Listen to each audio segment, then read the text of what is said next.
توبہ دل سے ہوتی ہے، توبہ شرم کے ساتھ ہوتی ہے، توبہ ندامت کے ساتھ ہوتی ہے، اور جب ندامت کے ساتھ بس ایک لمحے کی توبہ ہونا، اللہ پچھلے سارے گناہ معاف کر دیتا ہے۔ صرف معاف نہیں فرمائے گا، تو تمہارے گناہوں کو بھی نیکیوں سے بدل دے گا۔ اب ہم توبہ میں کیوں تاخیر کریں، کیوں اس سے دوستی نہ کر لیں؟ اے میرے پیارے اسلامی بھائیوں، توبہ کی تو کیا شان ہے۔ آؤ میں اللہ کی رحمت کا ایک اور واقعہ سناتا ہوں۔ مکاشفۃ القلوب میں امام غزالی علیہ رحمت اللہ الوالی نے یہ واقعہ لکھا۔ بنی اسرائیل میں ایک نوجوان تھا، 20 سال تک تو اس نے اللہ کی خوب عبادت کی، پھر اگلے 20 سال اس نے اللہ کی بہت نافرمانی کی، پھر آئینہ دیکھا تو داڑھی کے بال سفید ہو گئے، پھر وہ غمزدہ ہو گیا اور کہنے لگا، اے میرے خدا، میں نے 20 سال تک تیری عبادت کی، 20 سال تک میں نے تیری نافرمانی کی، اب میں تیری طرف آؤں گا تو میری توبہ قبول ہو جائے گی، یا اللہ تو مجھے معاف کر دے۔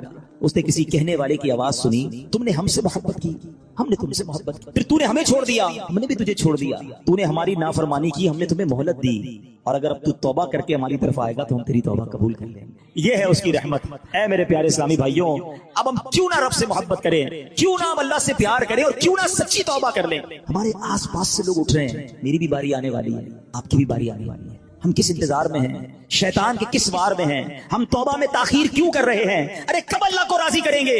کب تک اللہ کو ناراض کرتے رہیں گے؟ کب تک نمازیں قضا ہوتی رہیں گی؟ کب تک آنکھیں حرام دیکھتی رہیں گی؟ کب تک میرے اور آپ کے کان حرام سنتے رہیں گے؟ اے حرام کمانے والے، کب تک حرام کماتا رہے گا؟ بدکاری کرنے والا، بے حیائی کرنے والا، نام محرم لڑکیوں اور عورتوں سے دوستیاں کرنے والا سوچے کب تک تم یہ گلچھڑے اڑا لو گے؟ جوا کھیلنے والا سوچے کب تک میں یہ کام کر لوں گا؟ ارے اچانک یہ اعلان ہوگا کہ فلاں کا انتقال ہو گیا، ہمارے ہی دوست ہمیں کاندھوں پر اٹھائیں گے، ہمیں قبر میں ڈال کر آ جائیں گے۔ یہ دوست جو آج تھوڑی سی ہماری گھبراہٹ پر ہمارے ساتھ کھڑے ہو جاتے ہیں، پتہ ہے جب قبر میں اتاریں گے نا تو لوگ کہہ رہے ہوں گے ذرا صحیح طریقے سے مٹی ڈالو، کوئی سوراخ باقی نہ بچ جائے، ہوا بھی نہیں چھوڑیں گے، ایک سوراخ بھی نہیں چھوڑیں گے، مجھے اور آپ کو تنہا قبر میں چھوڑ کر آ جائیں گے۔ پھر کیا ہوگا؟ میرے اور آپ کے پاس کیا بچے گا؟ یہ مال، یہ دولت، یہ گاڑی، یہ گھر، یہ شہرت، سب کچھ پیچھے رہ جائے گا۔ اب ہمارے ساتھ قبر میں ہوں گے ہمارے اعمال، اور دیکھو اگر اللہ ناراض ہوا نا، اللہ ناراض ہوا تو مارے جائیں گے، پھر تو قبر جہنم کا گھڑا بن جائے گی۔ اسی لیے میں آج یہ عرض کرنے آیا ہوں کہ جلدی جلدی اپنے رب کو راضی کر لو، وہ کیسا کریم ہے، بلکہ اس کی رحمت چاہتی یہی ہے کہ میرے بندے بخشے جائیں، میرے بندے معافی مانگ لیں، میرے بندے رجوع کر لیں۔ مگر یہ بندہ ہے جو رجوع نہیں کر رہا، یہ بندہ ہے جو اس سے دوستی نہیں کر رہا۔ خدا را میں آج کے بعد اللہ کے فرما بردار بندوں میں شامل ہوں۔ سنو وہ کیسا کریم ہے۔ حضرت سیدنا ابو ہریرہ رضی اللہ تعالیٰ سے مروی ہے، رسول اللہ صلی اللہ تعالیٰ علیہ وسلم کا فرمان عالی شان ہے کہ جب کوئی بندہ گناہ کر لیتا ہے اور پھر کہتا ہے کہ اے مولا میں نے گناہ کر لیا، مجھے معاف کر دے، تو اللہ فرماتا ہے میرا بندہ جانتا ہے کہ کوئی اس کا رب ہے جو گناہ معاف بھی کرتا ہے اور اس پر پکڑ بھی لیتا ہے۔ میں نے اپنے بندے کو بخش دیا، پھر جتنا رب چاہتا ہے بندہ ٹھہرا رہتا ہے، اس کے بعد پھر کوئی گناہ کر لیتا ہے، پھر عرض کرتا ہے الہی میں نے پھر گناہ کر لیا ہے، پھر مجھے معاف کر دے۔ تو رب کریم فرماتا ہے میرا بندہ جانتا ہے کہ کوئی اس کا رب ہے جو گناہ کرنے پر پکڑ بھی لیتا ہے اور معاف بھی فرما دیتا ہے۔ میں نے اپنے بندے کو بخش دیا، پھر اس بندے سے پھر گناہ ہو جاتا ہے، وہ پھر اللہ سے کہتا ہے، تیسری بار کہتا ہے اللہ پھر گناہ ہو گیا ہے، رب کریم مجھے معاف کر دے۔ تو رب فرماتا ہے میرا یہ بندہ جانتا ہے کہ اس کا کوئی رب ہے جو گناہ کرنے پر پکڑتا ہے اور معاف مانگنے پر معاف بھی کر دیتا ہے۔ میں نے اپنے بندے کی بخشش فرما دی، اب جو چاہے کرے، یعنی اللہ اس کی بے حساب بخشش فرما دیتا ہے۔ اور یہ میں نے بخاری شریف کی حدیث سنائی۔ سوچو کیوں اللہ سے دوستی نہیں کرتے ہم، کیوں میرے پیارے اسلامی بھائیوں اللہ سے دوستی نہیں کرتے؟ ایک بار آج اللہ سے دوستی کر کے میں نے اور آپ نے سچی توبہ کر کے جانا ہے اور اللہ کی بارگاہ میں یہی عرض کرنا ہے کہ مولا کمزور ہوں، گناہ ہو گئے، معاف کر دے۔ اے اللہ میں مانتا ہوں میں گناہ گار ہوں، مجھے معاف کر دے۔ اے اللہ میں آئندہ گناہ نہیں کروں گا، مجھے معاف کر دے۔ اگر تو نے پکڑ لیا مارا جاؤں گا، میرے پاس کوئی حساب نہیں ہے، مجھے معاف کر دے۔ میں مانتا ہوں میں نے کئی بار توبہ کی مگر پھر گناہ کیے، مولا معاف کر دے۔ تجھ سے معافی نہیں مانگوں گا تو کس سے مانگوں گا؟ مولا معاف کر دے۔ اے اللہ تو ماں سے زیادہ اپنے بندے کو چاہنے والا ہے۔ آج کے اجتماع میں کرم کر مالک معاف کر دے، کیونکہ مجھے نہیں پتا میری زندگی کی کون سی رات آخری رات ہے، کیا معلوم کسی کا انتقال آج بھی تو ہو سکتا ہے نا۔ ہے کوئی ایسا جس کے پاس یہ گارنٹی ہو کہ وہ آج زندہ گھر جائے گا؟ ہم میں سے تو کسی کو نہیں پتا۔ آگاہ اپنی موت سے کوئی بشر نہیں، سامان 100 برس کا ہے، پل کی خبر نہیں، تو پھر کس بات کا انتظار ہے؟ یاد رکھو بے وفا دنیا پہ مت کر اعتبار، وہ اچانک موت کا ہوگا شکار، موت آ کر ہی رہے گی یاد رکھ، جان جا کر ہی رہے گی یاد رکھ، کر لے جو کرنا ہے آخر موت ہے، ایک دن مرنا ہے، میں جتنے جملے کہوں گا تقریباً تمام ہی کے موضوع پر نبی پاک کی حدیث موجود ہے صلی اللہ تعالی علیہ وسلم۔ مثال کے طور پر آپ بیمار ہیں، شفا چاہتے ہیں، درود پاک پڑھیے۔ آپ اپنی روزی میں برکت چاہتے ہیں، درود پاک پڑھیے۔ آپ قرضے میں ہیں اور قرضے سے نکلنا چاہتے ہیں، آپ درود پاک پڑھیے۔ آپ دنیا میں ذلت و رسوائی سے بچ کر عزت چاہتے ہیں، آپ درود پاک پڑھیے۔ آپ ٹینشن فری لائف چاہتے ہیں، کوئی مصیبت پریشانی میں پھنسوں نہ، آپ درود پاک پڑھیے۔ آپ چاہتے ہیں کہ مرتے وقت کلمہ نصیب ہو جائے، آپ درود پاک پڑھیے۔ آپ چاہتے ہیں مرتے وقت نبی پاک علیہ الصلوۃ والسلام کا دیدار نصیب ہو، اور ایسا دیدار نصیب ہو کہ کونین کے والی اپنے ہاتھوں سے قبر میں اتاریں، آپ درود پاک پڑھیے۔ آپ قبر میں نبی پاک علیہ الصلوۃ والسلام کے جلوے چاہتے ہیں، آپ درود پاک پڑھیے۔ آپ منکر نکیر کے سوالات میں ثابت قدمی چاہتے ہیں، درود پاک پڑھیے۔ سنو، قبر میں نبی پاک نظر آئیں اور ان کی پہچان چاہتے ہیں تو درود پاک پڑھیے۔ بروز محشر جب ساری دنیا اٹھے گی، آپ نبی پاک کے پرچم تلے اٹھنا چاہتے ہیں، لواء الحمد کے ساتھ اٹھنا چاہتے ہیں، آپ درود پاک پڑھیے۔ حوض کوثر پر بڑا رش ہوگا، مگر نبی پاک کے ہاتھوں جام کوثر چاہتے ہیں تو درود پاک پڑھیے۔ آپ پل صراط پر گھبراتے ہوئے نہیں، ثابت قدمی سے گزرنا چاہتے ہیں، آپ درود پاک پڑھیے۔ اور سنو، نبی پاک کے ساتھ جنت میں جانا چاہتے ہیں تو درود پاک پڑھیے۔ مدینے جانا چاہتے ہیں، سرکار کے روضے پہ جانا چاہتے ہیں، آپ درود پاک پڑھیے۔ اور سنو، میرے آقا کا دیدار کرنا چاہتے ہیں، پھر بھی درود پاک پڑھیے۔ اب میں نے جتنی باتیں بیان کی ہیں الحمدللہ تقریباً ان تمام باتوں کے پیچھے حدیث پاک موجود ہے، جن کا مطالعہ ہے وہ سمجھ رہے ہوں گے کہ یہ تمام بشارتیں، یہ تمام ریوارڈز، یہ تمام عنایتیں میرے آقا علیہ الصلوۃ والسلام نے احادیث میں بیان فرما دی ہیں۔ اب مجھے بتاؤ اور کیا چاہیے؟ ایک مسلمان کو اپنی زندگی، اپنی موت، اپنی قبر اور اپنے حشر کے بارے میں جو کچھ چاہیے میں نے سبھی تو بیان کر دیا۔ آپ عزت والی زندگی چاہتے ہیں، آپ روزی روزگار میں برکت چاہتے ہیں، ٹینشن فری لائف چاہتے ہیں، ذلیل و رسوا نہ ہو یہ چاہتے ہیں، پریشر میں نہ رہیں یہ چاہتے ہیں، کلمے والی موت ملے، نبی پاک کے دیدار والی موت ملے، قبر میں آقا کے جلوے ہوں، محشر میرے آقا کے ساتھ ہو، اور چاہیے کیا؟ اللہ اکبر، یہ ہے وظیفہ درود پاک۔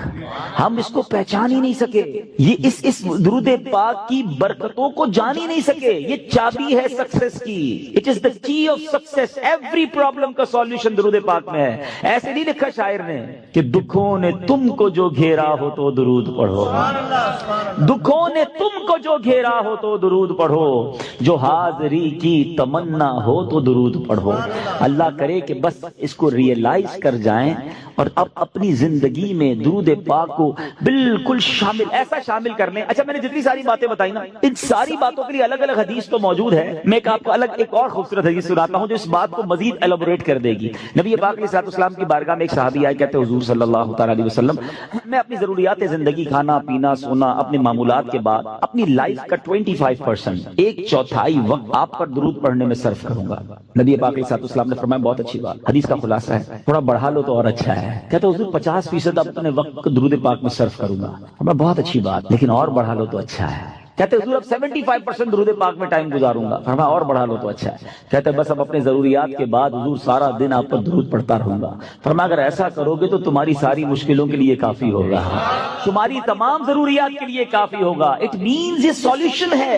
ہم پریشان بھی ہوتے ہیں پھر بھی درود نہیں پڑھتے، ہم قرضے میں ہوتے ہیں درود نہیں پڑھتے، ہمارے کاروبار کی پرابلم آ جاتی ہے ہم درود نہیں پڑھتے، ہم بیمار ہو جاتے ہیں ہم درود نہیں پڑھتے، حالانکہ سب کا علاج ہے۔ سبحان اللہ۔ تو اب آج اس خوبصورت اجتماع میں آئے ہیں، یہ پہلے ریئلائزیشن لے کر جائیں کہ میں نے اب اپنی زندگی میں درود پاک کو بالکل ایسا شامل کر لینا ہے جیسے زندگی میں بہت ساری ضروری زندگی کی چیزیں شامل کی ہیں۔ پہلے تو محبت کے ساتھ درود پاک پڑھ لیں، صلو علی الحبیب صلی اللہ تعالی علی محمد صلی اللہ علیہ وسلم۔ اب میں ایک اور جہت کی طرف بات کرنا چاہتا ہوں۔ فضیلت تو سن لی، مزہ بھی بہت آیا، سبحان اللہ بھی بڑی زور سے نکلا، درود پاک کل سے شامل ہوگا یا نہیں اس کی گارنٹی نہیں ہے۔ اچھا، ہم نے پہلے بھی کئی بار فضیلتیں سنی ہیں، دعوت اسلامی والے تو جب بیان کرتے ہیں پہلے درود پاک کی فضیلت بیان کرتے ہیں، اور جب سنتے ہیں ماشاءاللہ مزہ بھی بہت آتا ہے، لیکن ایک دو دن بعد پھر وہی پورا دن گزر جاتا ہے، درود پاک شامل نہیں ہوتا۔ میں نے بہت غور کیا، سچی بتا رہا ہوں، میں اپنے لیے غور کیا کہ یار بیان تو بڑے کرتا ہے، تیری زندگی میں کتنے درود ہیں، کتنی پڑھتا ہے روز درود پاک، دنیا کو کہتا ہے روز اتنے 100 درود پڑھو، اتنے پڑھو. میں نے بہت غور کیا کہ یار پڑھتا تو ہوں، لیکن جس کو کہنا کہ زندگی کا جزو لا ينفق بن جائے، ایسا زندگی کا حصہ بن جائے کہ اس کے بغیر زندگی نہ گزرے، تو اس کا طریقہ کیا ہوگا؟ آپ دیکھیں زندگی میں بہت ساری چیزیں آپ کی میری ایسی آئیں جو پہلے نہیں تھی، مگر ہم نے اس کو زندگی کا حصہ بنایا. مثال کے طور پہ اللہ پاک آپ سب کو ہمیشہ صحت مند رکھے، عافیت میں رکھے، لیکن کبھی کبھی انسان کی زندگی میں ایسا موقع آتا ہے دوائی آ جاتی ہے. ڈاکٹر کہتا ہے آپ کو جناب یہ پرابلم ہو گئی ہے، اب صبح دوپہر شام یہ دوائی پینی ہے آپ نے، اور حال حال میں پینی ہے. ہم کیا کرتے ہیں؟ ڈاکٹر کے سامنے یہ تو نہیں کہتے انشاءاللہ، اس کے بعد گھر چلے جاتے ہیں. ڈاکٹر اگلے مہینے جاتے کیا ہوا؟ بولا وہ نعرہ تو لگایا تھا، دوائی تو نہیں پی. نہیں، فوراً پلان، ادھر نیت فوراً پلان، باہر نکلتے ہی پہلے اس کا پرچہ لے کے جاتے ہیں میڈیکل اسٹور پہ. 1 مہینے کی دوائی دو. اسٹارٹ شروع کیا نا، نیت کی اور پلاننگ شروع کی سسٹم میں لانے کے لیے. اب ذرا پوائنٹ سمجھیے گا جو میں نے ریئلائز کیا، آج آپ کو فارمولا دے دیتا ہوں. اچھا دوائی لی، اچھا ہم جیسا آدمی جو بیزی ہے وہ کیا کرتا ہے؟ وہ دوائی بھی تھوڑی زیادہ لیتا ہے. ایک پتا رکھتا ہے آفس میں کہ یار دوپہر کے کھانے کے بعد آفس پہ ہوتا ہوں ادھر پیوں گا. ایک رکھتا ہے ادھر جدھر بیڈ روم میں بیڈ ہوتا ہے، اور بچوں کو بھی، بچوں کی والدہ کو بھی کہہ دیا، اب آفس والوں کو بھی کہہ دیا بھائی یاد سے مجھے دوائی پلا دینا. سسٹم بنایا نا. اب آپ کی دوائی نہیں چھوٹ رہی ہے، آپ کی دوائی تینوں ٹائم ہو رہی ہے. لنچ میں بھی کھا رہے ہیں، ناشتے میں بھی کھا رہے ہیں، رات کو بھی کھا رہے ہیں. کیسے آ گئی؟ لائف میں تو نہیں تھی. انوالو کیا آپ نے، پلان کیا، اب یہ زندگی کا ایسا حصہ بنی کہ آپ دوائی نہیں بھول رہے ہیں. ایسی بہت ساری چیزیں ہیں. میں چاہتا ہوں میں درود بھی کبھی نہ بھولوں، میں روز درود پڑھوں، کیونکہ مر جاؤں گا تھوڑے دنوں میں، تھوڑی تو دن رہ گئے لائف کے. اگر یہ پڑھ کر نہ گیا، یہ ذکر و درود زبان پر نہ رہے، تو یہ ساری نیکیاں برکتیں جو سنتا ہوں کیسے ملیں گی مجھے؟ اب سسٹم کیسے بنے گا؟ اب میں نے جو اپنے لیے بنایا وہ اچھی نیت سے بتا دیتا ہوں. آپ سب سے پہلے اپنے ساتھ تسبیح رکھنا شروع کریں. تسبیح جو ہے نا یہ زبان کی لگام ہے، یاد رکھیں. کوئی بھی تسبیح ہو آپ کے ساتھ ہونی چاہیے. اچھا تسبیح بھی ایک نہ لیں، آپ تسبیح لیں 3-4. ایک رکھیں اپنی گاڑی میں، ایک رکھیں اپنے بیڈ روم میں جہاں بیڈ لیٹتے نا اپنے ساتھ ادھر، ایک رکھیں اپنی آفس کے ٹیبل پر. یہ تسبیحاں آپ کو یاد دلائیں گی درود باقی ہے، ذکر باقی ہے. جدھر موقع ملے آپ کو کوئی کہنا یار 5 منٹ میں آتا ہوں، 5 منٹ میں موبائل نہ نکالیں اور براؤزنگ شروع نہ کر دیں، 5 منٹ میں نکالیں تسبیح اور آپ درود پڑھنا شروع کر دیں. وہ 5 منٹ میں بھر لیں گی، 10 منٹ میں آ جائے مسئلہ نہیں، میرے 100 درود ہو جائیں گے. آپ کو انتظار مہنگا نہیں لگے گا، آپ کو ویٹنگ ٹائم بور نہیں کرے گا. آپ کو پتہ اس نے انتظار کرایا، میرے نہ جانے کتنے گناہ معاف ہو چکے ہیں.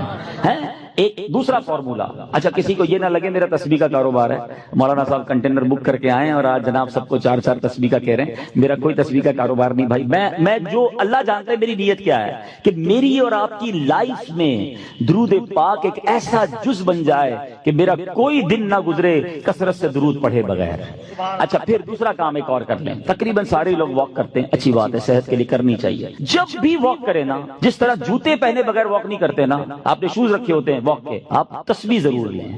کھڑے ہو جائیں، میری تسبیح کہاں ہے، تسبیح لا کے دو. آپ وداؤٹ تسبیح واک نہ کریں. آپ بلیو کریں آدھا گھنٹہ واک کرو گے انشاءاللہ 1000 درود پاک ہو جائیں گے. آپ اس پہ اور بھی وظائف شامل کر لیں. کلمہ پاک کی تسبیح ایک پڑھوں گا، ایک سبحان اللہ و بحمدہ سبحان اللہ العظیم پڑھ لوں گا. استغفار 70 بار نبی پاک روزانہ پڑھا کرتے، میں انشاءاللہ 70 بار استغفار بھی پڑھ لوں گا. آپ اپنا پورا جس کو کہتے ہیں شیڈیول بنا سکتے ہیں. اور یقین کرو جس دن ذکر و اذکار دبا کے کیے ہوں گے نا، جس کو کہتے ہیں رچ کے، اس رات کو نیند بھی بڑی اچھی آتی ہے. ہاں کہ اللہ کی رحمت سے ضائع نہیں کیا آج کا دن.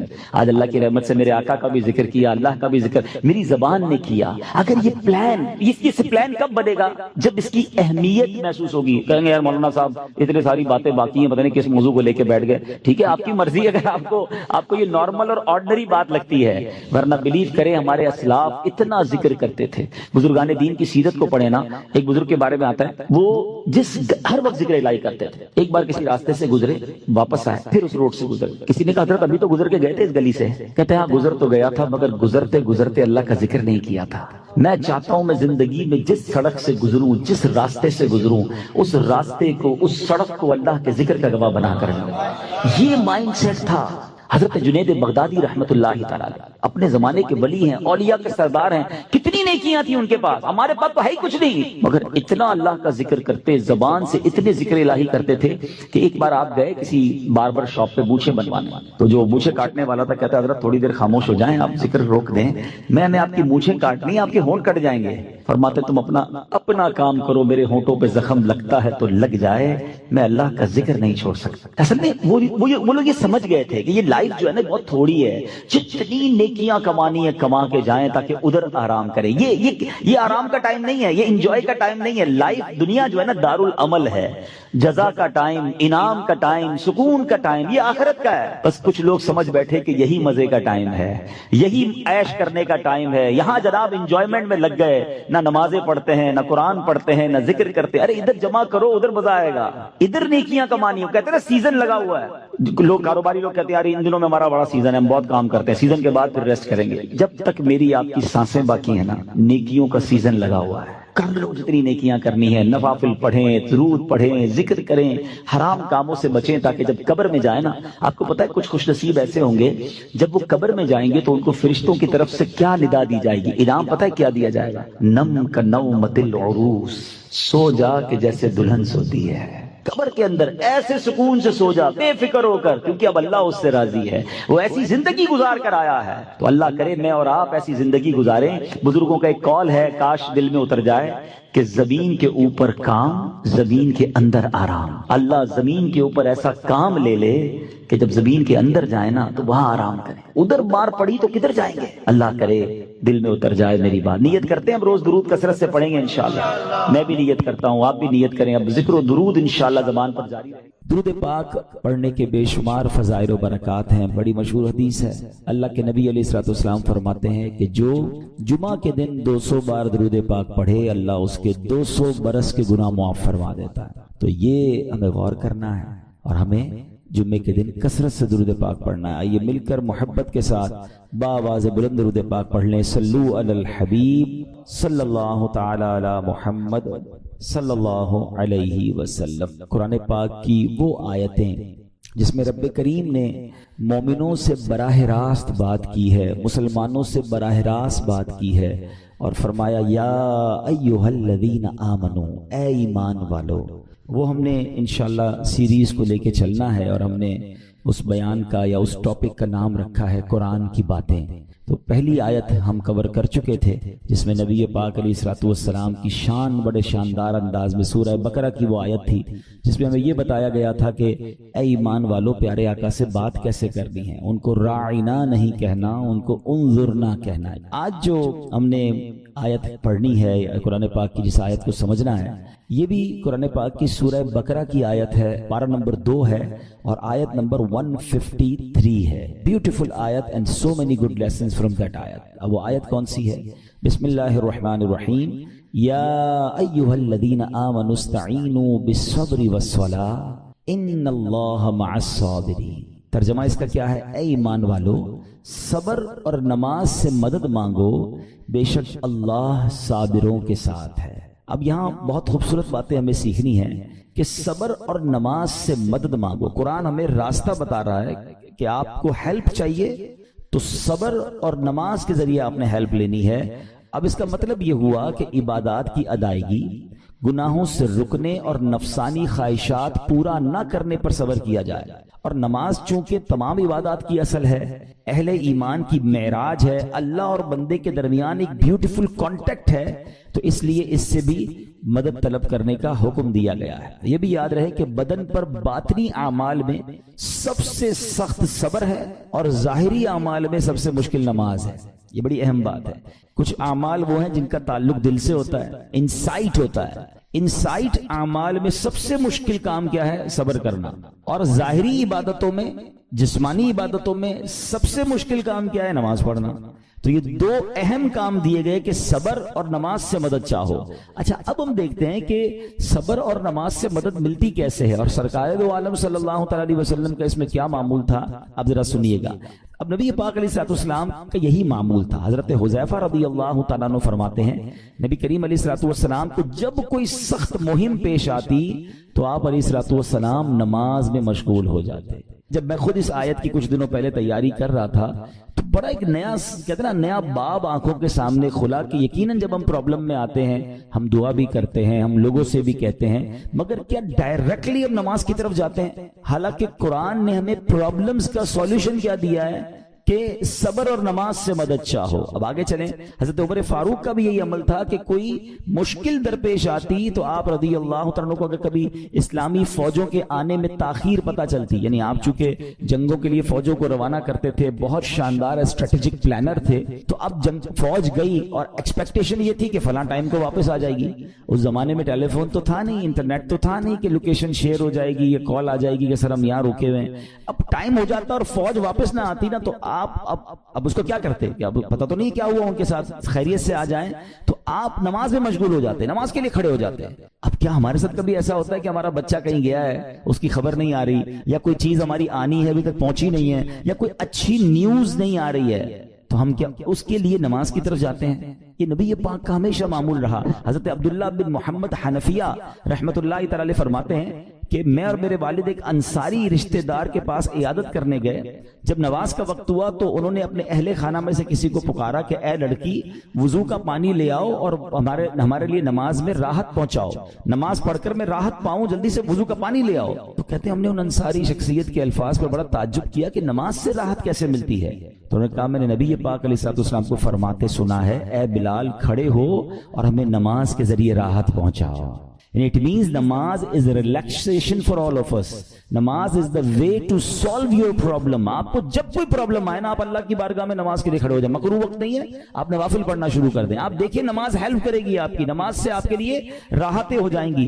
آپ کی حضرت عبد الرحمن بن عوف کتنے بڑے صحابی ہیں رضی اللہ تعالیٰ. یہ وہ صحابی ہیں کہ جو عشرہ مبشرہ میں سے بھی ہیں.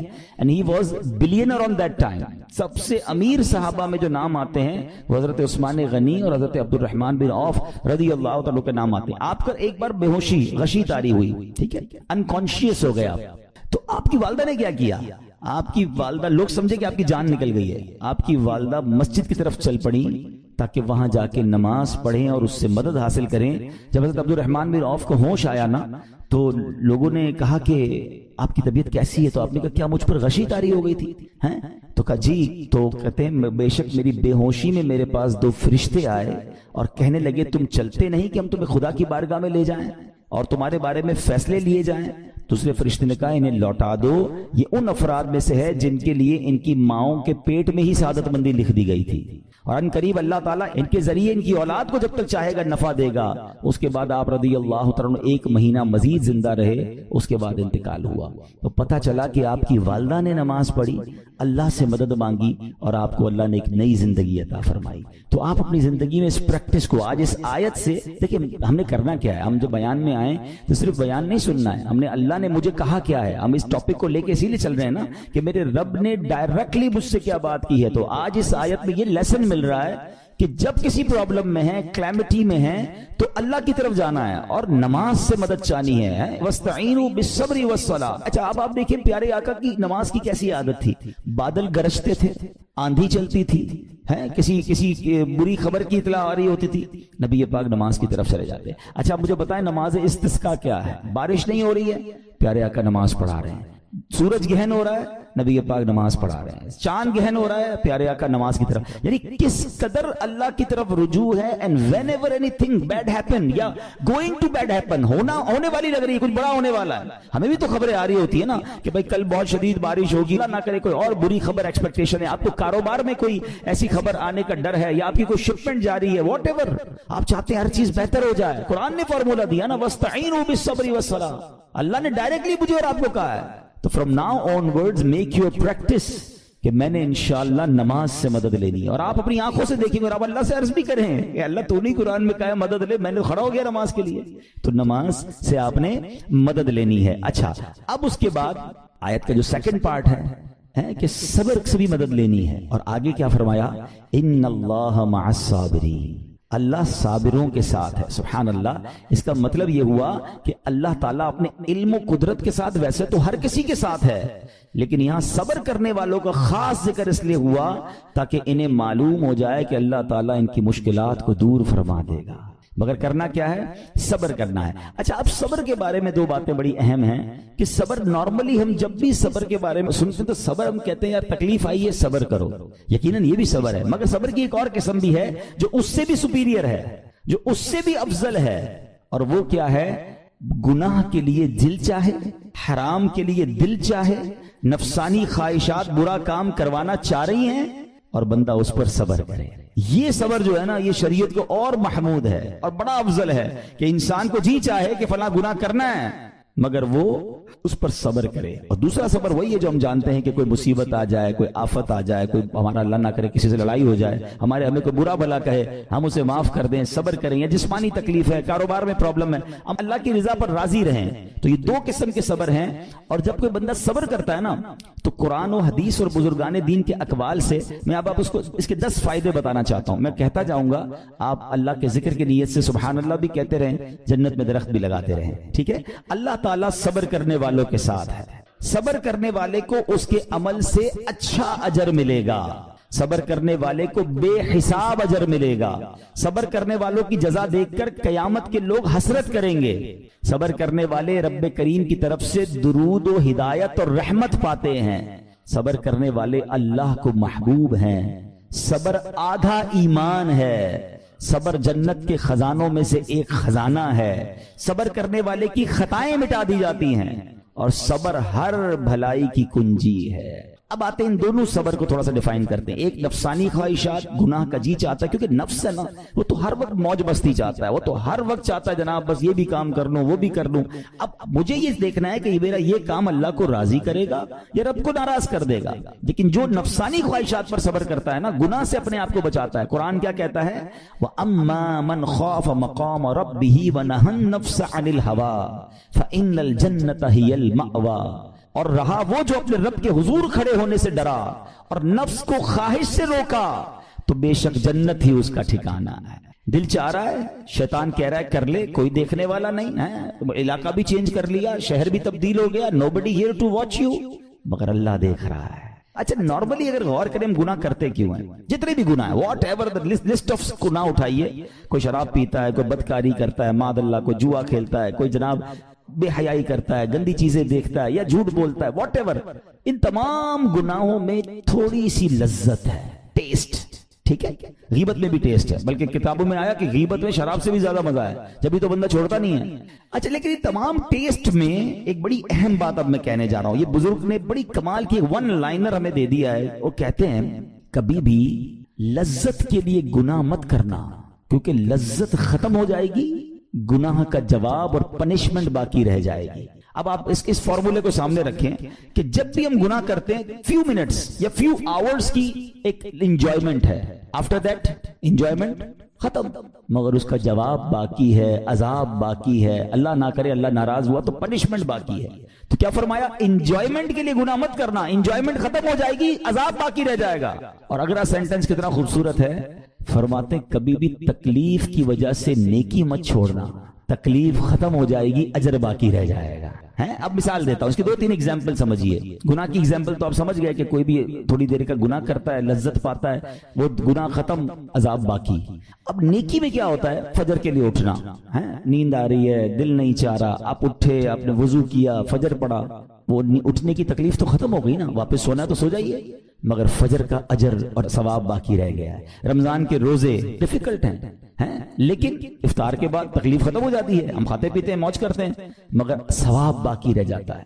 کبھی کبھی آپ کو کوئی مسجد میں بلاتا ہے, یار چلو بھائی بیان ہو رہا ہے, اجتماع ہو رہا ہے, کوئی نیکی کی بات ہو رہی ہے, نہیں یار دل نہیں چاہ رہا, آپ آ گئے, آدھے 1 گھنٹہ بیٹھے پھر چلے گئے, وہ آپ کا جو ٹینشن تھا یا پریشر تھا وہ ختم ہو گیا, مگر ثواب باقی رہ گیا. تو اب اس فارمولے کو یاد رکھیے گا, جب بھی گناہ آپ کی طرف آئے نا, آپ سوچیں کتنی دیر کا فائدہ ہے, 1 گھنٹہ دوستوں کے ساتھ بیٹھوں گا, بری باتیں کروں گا, 2 گھنٹے فلم دیکھوں گا, 2 ڈھائی 3 گھنٹے, بس اس کے بعد جواب تو باقی ہے نا, قیامت تک اللہ کو جواب دینا پڑے گا. نہیں یار مجھے انجوائمنٹ کے لیے گناہ نہیں کرنا. اور جب کوئی نیکی کا کام آئے اور آپ کو لگے یار دل نہیں چاہ رہا, مزہ نہیں آ رہا, بوریت ہوگی, چھوڑنا یار, تو بندہ سوچے کتنی دیر کی نیکی ہے, آدھے گھنٹے کی, 1 گھنٹے کی, بس 2 گھنٹے کی, اور ثواب باقی رہ جائے گا. Let's do it.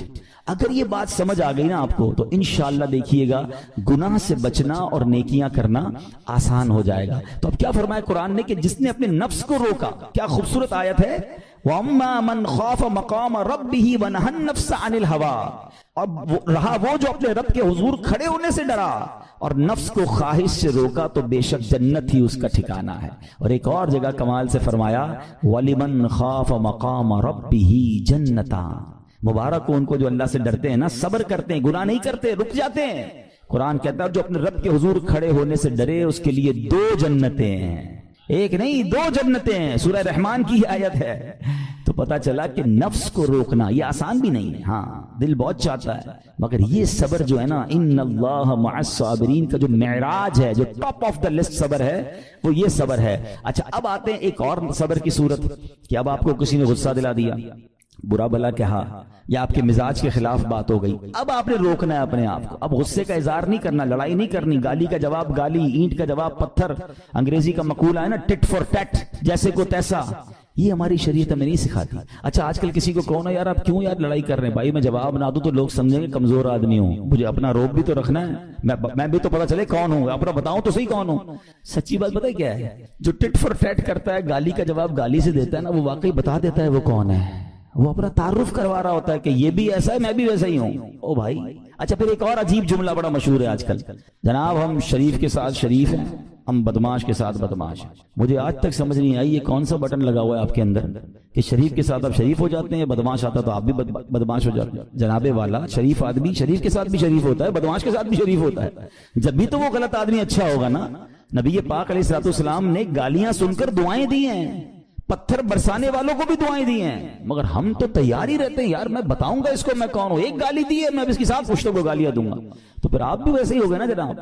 حدیث پاک کیا ہے، who is more stronger, who is more powerful؟ اللہ کے حبیب علیہ الصلوۃ والسلام فرماتے ہیں کہ بہادر وہ نہیں، یہ بخاری شریف کی حدیث ہے، بہادر وہ نہیں جو پہلوان اور دوسرے کو پچھاڑ دے، بلکہ بہادر وہ ہے جو غصے کے وقت اپنے آپ کو قابو میں رکھے۔ اصل بہادری یہ ہے۔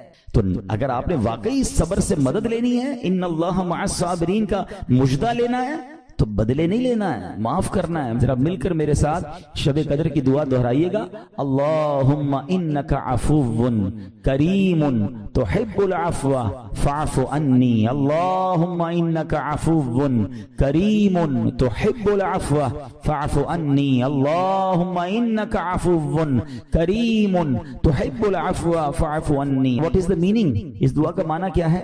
اللہم انک عفو، اے اللہ تو معاف کرنے والا ہے، تحب العفو معافی کو پسند کرتا ہے، فاعف عنی اللہ مجھے بھی معاف کر دے۔ ہم کیا کہہ رہے ہیں اللہ سے، اللہ مجھے معاف کر دے، میرے سارے اگلے پچھلے گناہ معاف کر دے، مگر دیر از اے کوسچن، آپ نے معاف کر دیا سب کو؟ بندہ کہتا نہیں میں تو انتظار میں بیٹھا ہوں، میں تو موقع کی تلاش میں، بس موقع ملے پھر بتاؤں گا میں کون ہوں، ہاتھ میں آ نہیں رہا بندہ، ٹرائی کر رہا ہوں کسی جگہ آ جائے، بس کوئی اس کے پیسے ویسے آ جائیں، کوئی اس کا معاملہ میرے پاس آ جائے، بس پھر دیکھو کیا کرتا ہوں۔ بیٹھے اس انتظار میں بیٹھے بہت سارے لوگ، کمال ہے یار، یعنی دشمنیاں پالی ہوئی ہیں، رشتہ داریاں کاٹی ہوئی ہیں، دوستوں کے پاس جا نہیں رہے ہیں، میاں بیوی میں لڑائی ہے، ایک سوری کے لیے بیوی گھر بیٹھی ہے، وہ کہتی شوہر سوری کہہ دے تو میں آ جاؤں گی، شوہر کہتا ہے بیوی معافی مانگ لے تو میں لے آؤں گا۔ ارے بھائی کوئی بھی آگے بڑھ کے معافی کر لو بھائی، اللہ سے معافیاں مانگ رہے ہو، بندوں کو معاف کرنے کے لیے کوئی تیار نہیں ہے۔ مجھے خود بتائے نا یہ کیسی دعا ہے کہ اے اللہ تو مجھے معاف کر دے، میں نے کسی کو معاف نہیں کرنا، یہ بنتی ہے دعا؟ اللہ سے پتہ ہے کیا کہیں، اے اللہ میں نے بندہ ہو کر تیرے سارے بندوں کو معاف کر دیا ہے، تو سب سے بڑا معاف کرنے والا ہے نا، اللہ تو بھی مجھے معاف کر دے۔ Look at the way to talk, یہ مزہ ہے نا بات کرنے کا، پھر دعا کرنے کا لطف بھی آئے گا آپ کو۔ تو دشمنیاں نہ رکھیں، غصے پر قابو پائیں، معاف کریں۔ ایک حدیث سن لیجئے، لرزا دیتی ہے، ڈرا دیتی ہے۔ اللہ کے نبی علیہ الصلوۃ والسلام فرماتے ہیں جو رحم نہیں کرتا اس پر رحم نہیں کیا جاتا، حدیث کا خلاصہ ہے، اور جو معاف نہیں کرتا اسے معاف نہیں کی۔ اب بتائیے ہم معاف کرتے ہیں، ہم رحم کرتے ہیں، ہم کہتے ہیں اللہ ہم پر رحم کرے، ہم کسی پر رحم نہ کریں، نہیں ہوگا رحم، پہلے اپنے اندر تو لائیے یہ باتیں۔ اب ایک آیت سنیے گا، اس کے تحت ایک واقعہ، اور پھر میں بیان کو کنکلوڈ کرتا ہوں۔ اللہ کریم ارشاد فرماتا ہے الذین ينفقون فی السراء والضراء والکاظمین الغیظ والعافین عن الناس واللہ یحب المحسنین۔ قرآن میں رب فرماتا ہے جو خوشحالی اور تنگ دستی میں اللہ کی راہ میں خرچ کرتے ہیں، یہ بڑی خوبصورت بات ہے، یہ غریب اسلامی بھائیوں کے لیے بھی مدنی پھول ہے۔ امیر تو خرچ کرتا ہے نارملی، غریب خرچ نہیں کرتا اللہ کی راہ میں۔ ہمارے قبلہ مفتی قاسم صاحب نے تفسیر قرآن صراط الجنان میں ایک بڑی پیاری بات لکھی۔ آپ کہتے ہیں پوری دنیا کے امیروں کا سروے کر لینا، ان کی جو پیسے بڑھنے کی ایک وجہ یہ بھی ہوتی ہے کہ وہ کہیں نہ کہیں چیریٹی کر رہے ہوتے ہیں، مدد کر رہے ہوتے ہیں، وہ مدد اور وہ نیکی ان کے پیسے بڑھا رہی ہوتی ہے۔ اور پوری دنیا کے غریبوں کا سروے کریں تو ان میں سے بڑی تعداد وہ جو خرچ ہی نہیں کرتی اللہ کی راہ میں، کہتے ہیں ہم کیا خرچ کریں، ہم تو غریب ہیں، ہم پر لوگ خرچ کریں۔ میں آپ کو فارمولہ دے رہا ہوں اور یہ قرآن سے دے رہا ہوں جو تنگی میں بھی اللہ کی راہ میں خرچ کرتے ہیں، جو خوشحالی میں بھی خرچ کرتے ہیں. آپ تنگی میں آپ روپیہ خرچ کریں، یہ نہیں کہتے آپ 10,000 روپے خرچ کریں، جتنی آپ کی حیثیت. یہ کاروبار ہے، آپ 1 روپیہ دیں گے اور آئے گا، آپ 10 روپے دیں گے اور آپ کسی نہ کسی نیکی کے کام میں خرچ کرتے رہیں، آپ غربت سے باہر آ جائیں گے. If you want to take out yourself from that problem، آپ آئے اللہ کی راہ میں خرچ کرنا شروع کریں. قرآن کہہ رہا ہے کہ جو تنگی اور خوشحالی میں اللہ کی راہ میں خرچ کرتے ہیں. اور اگلا پارٹ کتنا خوبصورت ہے، فرمایا والکاظمین الغیظ والعافین عن الناس، فرمایا اور غصہ پینے والے اور لوگوں سے درگزر کرنے والے. انعام کیا ہے؟ واللہ یحب المحسنین، اور اللہ نیک لوگوں سے محبت فرماتا ہے. اور پھر ہاں زندگی میں کلیمٹیز، پرابلم، بیماریاں، مشکلیں، قرآن خود کہتا ہے کہ من قریب تمہیں آزمائیں گے. کبھی بیماری آئے گی، کبھی بھوک آئے گی، کبھی مال کم ہو جائیں گے، کبھی ڈسٹربنس آئے گی، خوف آ جائے گا. تو بی ریڈی فار دیٹ، صبر کرنا ہے، کیونکہ اللہ نے فرمایا وبشر الصابرین، صبر کرنے والوں کے لیے خوشخبری ہے. تو اللہ کرے کہ یہ بات ہمیں سمجھ آ جائے اور ہم اس آیت پر عمل کرنے والے بن جائیں تو زندگی بڑی آسان ہو جائے گی. یہاں ایک میں عقیدے کی بات بھی کلیریفائی کر دوں. کچھ لوگوں کو بعض اوقات کنفیوژن ہوتی ہے یا لوگ کنفیوژن کریٹ کرتے ہیں. مجھے ایک بات بتائیے گا کہ اللہ کیا کہہ رہا ہے؟ وَاسْتَعِينُوا بِالصَّبْرِ وَالصَّلَاةِ، اے ایمان والو صبر سے اور نماز سے مدد چاہو. کیا صبر اور نماز خدا ہیں؟ بتائیے. نہیں ہے نا، اللہ تو نہیں ہے. ہم صبر اور نماز کی عبادت تو نہیں کرتے. تو جب قرآن کہہ رہا ہے کہ صبر اور نماز سے مدد مانگو تو غیر اللہ سے مدد مانگنے کا درس تو ہمیں قرآن دے رہا ہے. تو اس کا مطلب یہ ہوا کہ اللہ کے سوا کسی چیز سے یا کسی شخصیت سے مدد لینے کا مقصد یہ نہیں ہوتا کہ ہم اس کی عبادت کر رہے ہیں. اگر آج کے دور